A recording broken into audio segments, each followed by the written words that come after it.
Chances are, if you're watching this, you've been watching Hamza for quite a while. I'm one of them people. Hamza has had such an impact on my life where it's incredible the changes that I've made because simply by just watching his videos. You know, he taught me to meditate, he taught me to be at peace in my own mind, he taught me to how to find direction and purpose in my life. And you know, my life before watching Hamza was like a jigsaw puzzle where all the pieces were just scattered around. Hamza's videos really helped me put those pieces into order. But something has happened recently, and I wouldn't even say this is just Hamza, it's with a lot of self-improvement YouTube channels. We're starting to see a lot of big self-improvement YouTubers start to cash out, if that makes sense. If you still watch Hamza's videos, you'll probably notice a huge difference in his videos at the minute. Pretty much, if you don't know what it is, he's making content for new subscribers, not for his current audience. You know, that personality, that incredible, all the things that made Hamza so appealing and what made, you know, us gravitate to him so much. Not with the animations, yeah, of course there's a bit of dopamine in them, but like the way, the humbleness, the down-to-earth groundedness that he had, it was very clear in his older videos. And now if you watch his videos, a lot of it is like him bragging about his looks and him bragging about how much money he makes. And here's the thing, like, I'm not the type of person who, like, you know, you can brag about your stuff, you can do all that, but whenever it's like every single video where, you know, you're taking like segments out of your video just to simply straight up just gloat about how much money you make, like, that's amazing, Hamza, you make so much money, like, that is fantastic. You know, you out of all the people in terms of self-improvement, you deserve that the most. But like this constant like bragging all the time about like, oh, look how amazing I am, I make this amount of money, you know, I can take your girl and all this here. Like, he shifted away from his own authentic personality to this like typical Andrew Tate style personality where it's just bragging about pretty much anything. Like, here's the thing, Andrew Tate can brag about whatever he wants, he's allowed to do that because that's what he came straight out of the bat onto the internet doing. You know, whenever he burst onto the scene on YouTube, he was like that, he didn't change, whereas Hamza had a very grounded, humble personality, and then he changed into that, and it comes across very unauthentic. And one thing I've noticed as well that a lot of people actually don't is that Hamza constantly changes his thumbnails. Now, a lot of people say that's just because of CTR and he's changing it, but he constantly changes his thumbnails like every day, like back and forth, like all the time. And I don't know, for me it just comes across as insecure because the video itself is a full guide on how to attract women, and he can't decide. It's almost like he can't decide if he wants to put a thumbnail of the girl. Like, there's a photo, like there's a thumbnail that he has with this girl in his thumbnail, and it's like he can't decide to put that or some generic thumbnail that most self-improvement YouTubers do nowadays, where they have like the comment in the background and then their face. And another thing as well too, that, you know, I don't know, I may come across like a jackass for saying this, but the girl that Hamza put in his thumbnail for his full guide for attracting women is not even that good looking. I don't get it. And that's one thing I look at and go like, you know, you're meant to have all this money and meant to, you know, you have this body and all, but that's the woman that you're choosing to date.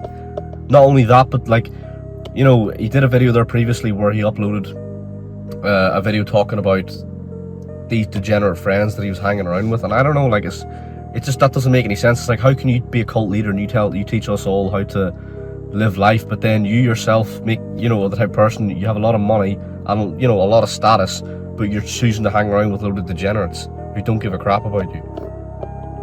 You know, you go to Las Vegas and then complain about how degenerate it is. Well, no shit.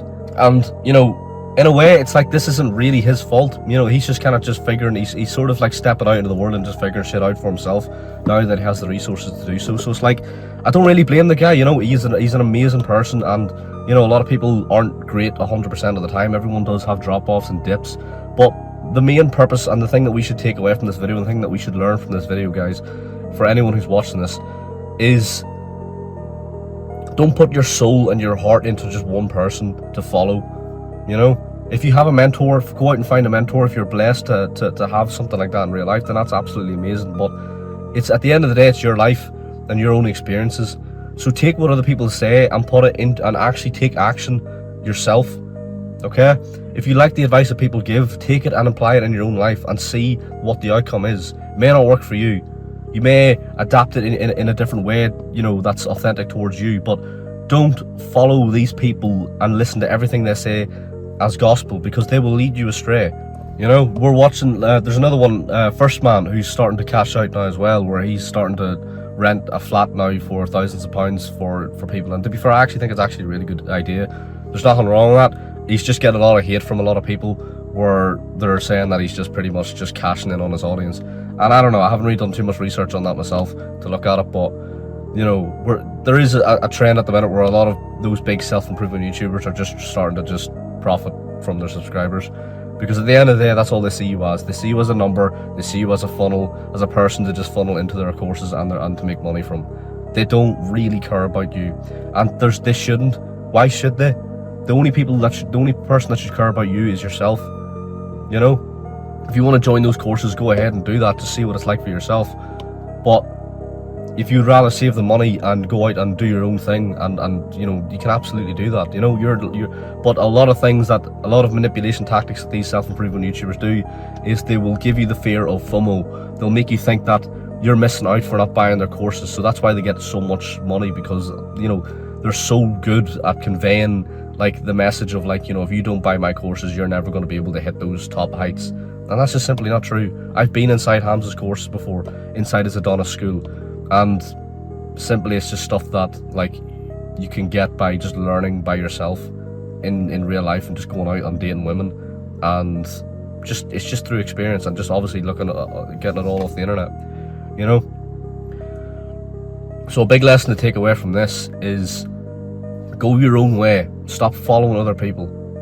Make your own path, make your own choices, make your own opinions, and don't become this cult like member where like you constantly recite everything that your leader says, because Hamza is not a cult member. You know what I mean? As much as he says he is, but he's not.